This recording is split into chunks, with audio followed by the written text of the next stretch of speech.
AP ముఖ్యమంత్రి YS Jaganmohan Reddy కనుబొమ్మకు వైద్య చికిత్సలు పూర్తి చేశారు వైద్యులు. ఆయన ఎడమ కనుబొమ్మకు అర్ధరాత్రి కుట్లు వేశారు. మొత్తం 3 కుట్లు పడ్డాయి. అయితే కన్నుకు కొద్దిగా వాపు ఉందని 1-2 రోజులు విశ్రాంతి తీసుకోవాలంటూ సూచించారు వైద్యులు. దీంతో ఇవాల్టి యాత్రకు జగన్ విరామం ఇచ్చారు. ఏపీ సీఎం జగన్పై రాత్రి రాయితో అగంతకుడు చేసిన దాడిలో ఆయన ఎడమ కనుబొమ్మకు గాయమైంది. దీంతో వైద్యులు ఆయనను ప్రచార బస్సులోనే ప్రథమ చికిత్స చేశారు. మెరుగైన వైద్యం కోసం విజయవాడ ప్రభుత్వ ఆసుపత్రికి వెళ్లాలంటూ సూచించారు. దీంతో సీఎం చికిత్స కోసం కేసరపల్లి నైట్ స్టే పాయింట్ నుండి విజయవాడ ప్రభుత్వ ఆసుపత్రికి వెళ్లారు. విజయవాడ ప్రభుత్వ ఆసుపత్రి వైద్యులు సీఎం జగన్ కు తగిలిన గాయాన్ని పరిశీలించారు. లోకల్ ఎనస్థీషియా ఇచ్చి కుట్లు వేశారు. భయపడవలసిన పనేమీ లేదని, చిన్న గాయమే అని చెప్పారు. జాగ్రత్తగా ఉండాలని, ఏమరపాటుగా ఉండవద్దని జాగ్రత్తలు సూచించారు వైద్యుల బృందం. ఆసుపత్రిలో వైద్య సిబ్బందిని ఆప్యాయంగా పలకరించారు సీఎం జగన్. వైద్య పరీక్షలు పూర్తి కావడంతో ఆయన నైట్ స్టే పాయింట్ కు తరలి వెళ్లారు.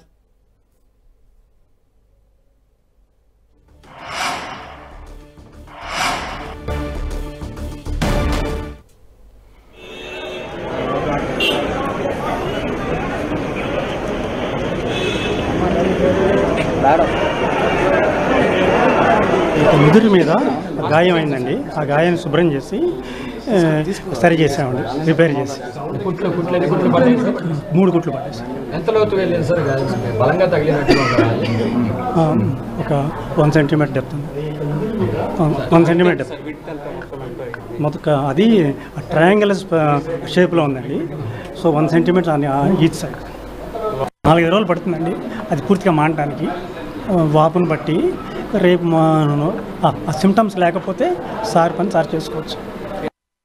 లోకల్ ఎనస్థీషియా ఇచ్చాము, అక్కడ వరకే ఇంజెక్షన్ చేసాము. 3 కుట్లు పడ్డాయి.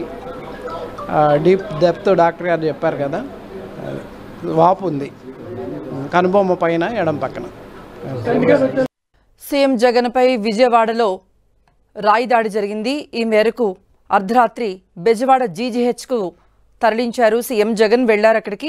జగన్తో పాటు ఆసుపత్రికి సతీమణి భారతి కూడా వెళ్లారు. అయితే 3 కుట్లు పడ్డాయి. 2-3 రోజుల పాటు రెస్ట్ అవసరమని వైద్యులు చెప్తూ ఉన్నారు. అక్కడ 3 కుట్లు వేసిన తర్వాత గాయాన్ని మొత్తం అంతా కూడా క్లీన్ చేశారు. అలాగే చికిత్స చేశారు. చికిత్స చేసిన అనంతరం ఒక 2-3 రోజుల పాటు రెస్ట్ తీసుకోవాల్సిందిగా వైద్యులు సూచించారు. కన్నుకు వాపు ఉంది. పూర్తిగా తగ్గడానికి 2-3 రోజుల టైం పడుతుందని వైద్యులు చెప్పారు.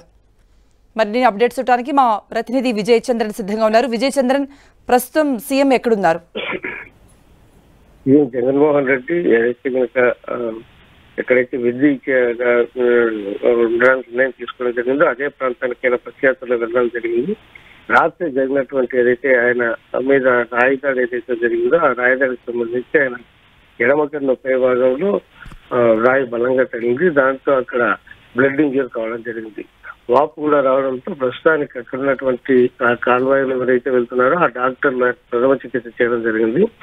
తర్వాత ఆయన బస్సు యాత్రను కొనసాగిస్తూ వివిధ ఏదైతే ప్లేస్ ఉన్నాడో అక్కడ వెళ్ళడం జరిగింది. తర్వాత పార్టీ శ్రేణుల సలహా మేరకు ఆయన మళ్ళీ జీజీహెచ్కు వచ్చి అక్కడ వైద్యులతో చికిత్స తీసుకోవడం జరిగింది. అక్కడ ఆయనకు వైద్యులు 3 కుట్లు వేసినట్లుగా మనకు వైద్యం చెబుతూ ఉంది. వాపు తగ్గడానికి, తర్వాత గాయం పూర్తి కావడానికి అంటే మానడానికి కొంచెం టైం పడుతుంది. కాబట్టి 1-2 రోజులు ఆయన విశ్రాంతి తీసుకోవాల్సిందిగా వైద్యులు సూచించడం జరిగింది. ఆ తర్వాత బస్సు యాత్ర యథావిధిగా కొనసాగించాలని చెప్పడం జరిగింది. అయితే జగన్మోహన్ రెడ్డి బస్సు యాత్ర కొనసాగించాల్సిన అవసరం దృష్ట్యా ఈ రోజు మాత్రమే ఆయన విశ్రాంతి తీసుకుని మరుసటి రోజు నుంచి ఆయన తన బస్ యాత్ర యథావిధిగా కొనసాగించాలని నిర్ణయం తీసుకున్నట్లుగా పార్టీ శ్రేణులు చెప్తున్నారు. విజయ్ చంద్రన్, ఎవరైతే అగంతకుడు దాడి చేశాడో పోలీసులు కూడా తీవ్రమైన దర్యాప్తు చేస్తున్నారు. అతడిని పట్టుకునేందుకు, ఎవరని గుర్తించేందుకు కూడా అక్కడ. మరి దీనిపై పోలీసులు ఏమంటున్నారు? దర్యాప్తు ఎంతవరకు వచ్చింది? ఎవరిని గుర్తించారా? ఇంతవరకు అయితే అగంతుడు ఎవరు అనేది మటుకు పోలీసులు ఇంకా ట్రేస్ చేయలేదు.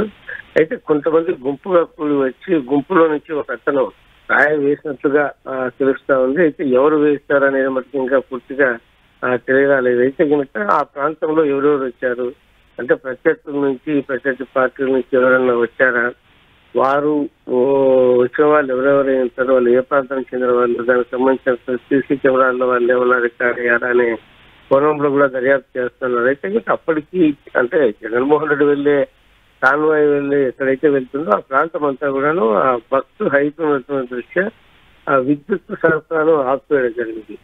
కాబట్టి ఆయన కాన్వాయ్ వెళ్తున్నటువంటి ప్రతి రోడ్లో కూడాను విద్యుత్ సరఫరా ఆపివేసిన నేపథ్యంలో ఆ ఈ బస్సు యాత్రను చూసేందుకు వచ్చినటువంటి వాళ్ళు ఎవరే కానీ వాళ్ళ ముఖాలను చూడడం కానీ గుర్తించే అవకాశం మటుకు చాలా తక్కువగా ఉందని చెప్పచ్చు. అయినప్పటికీ పోలీసు యంత్రాంగము ఆ ప్రాంతంలో ఆ రాయి ఎక్కడి నుంచి అయితే వచ్చిందని భావిస్తున్నారు. ఆ ప్రాంతంలో ఎవరెవరు అయితే నిలుస్తున్నారో దాని మీద కూడా దర్యాప్తు చేస్తున్నారు. దానికి సంబంధించి ఏదైనా కీలకమైనటువంటి ఆధారాలు ఏమైనా లభిస్తాయని చెప్పేసి దానికి సంబంధించినటువంటి అధికార యంత్రాంగం పూర్తి స్థాయిలో దర్యాప్తు అయితే చేయడం జరుగుతూ ఉంది. అయితే ఇప్పటి వరకు విజయచంద్రన్ ఇప్పటికే వైసీపీ శ్రేణులు ఆరోపిస్తున్నాయి ఇది టీడీపీ చేసిన కుట్రే, అక్కడ దగ్గరలో టీడీపీ లీడర్ కార్యాలయం కూడా ఉంది అంటూ కూడా వైసీపీ శ్రేణులు ఆరోపిస్తున్నాయి. మరి దీనిపై పోలీసులు దర్యాప్తు చేస్తున్నారా? వాళ్ళేమంటున్నారు? ఇటు టీడీపీకి సంబంధించి ఎవరైనా నాయకులు రెస్పాండ్ అయ్యారా దీనిపై? వైసీపీకి సంబంధించినటువంటి నాయకులందరూ కూడా ఇది టీడీపీ చెందినటువంటి అభిమానుల యొక్క పని అని చెప్పేసి భావిస్తున్నారు. వాళ్ళు అదే ఆరోపణ కూడా చేయడం జరుగుతూ ఉన్నారు. నిన్న వారు ప్రెస్ మీట్ పెట్టినప్పుడు కూడాను ఈ తెలుగుదేశం పార్టీకి చెందినటువంటి నాయకులు, వైసీపీ జనసేనకు చెందినటువంటి నాయకులు, బీజేపీ చెందినటువంటి నాయకులు వీళ్ళందరూ కూడాను ఈ బస్ యాత్రకు మొదటి నుంచి వస్తున్నటువంటి ఆదరణ, జనంలో వస్తున్నటువంటి అభిమానము ఇవన్నీ కూడాను ఓర్వలేకపోతా ఉన్నారని చెప్పేసి ఆరోపిస్తున్నారు. ఈ నేపథ్యంలో తెలుగుదేశం పార్టీ చెందినటువంటి అభిమానం ఈ రాయితో దాడి చేశాడని చెప్పేసి ఆరోపిస్తూ ఉన్నారు. ఇదంతా కూడాను వారు అసూయతో జగన్మోహన్ రెడ్డి మీద కోపంతో, ద్వేషంతో ఇది చేస్తా ఉన్నారని చెప్తున్నారు. ఈ రోజు దీనికి సంబంధించి ఎన్నికల కమిషన్ కూడా వాళ్ళు ఫిర్యాదు చేసే అవకాశం ఉంది. Okay, right Vijayachandran.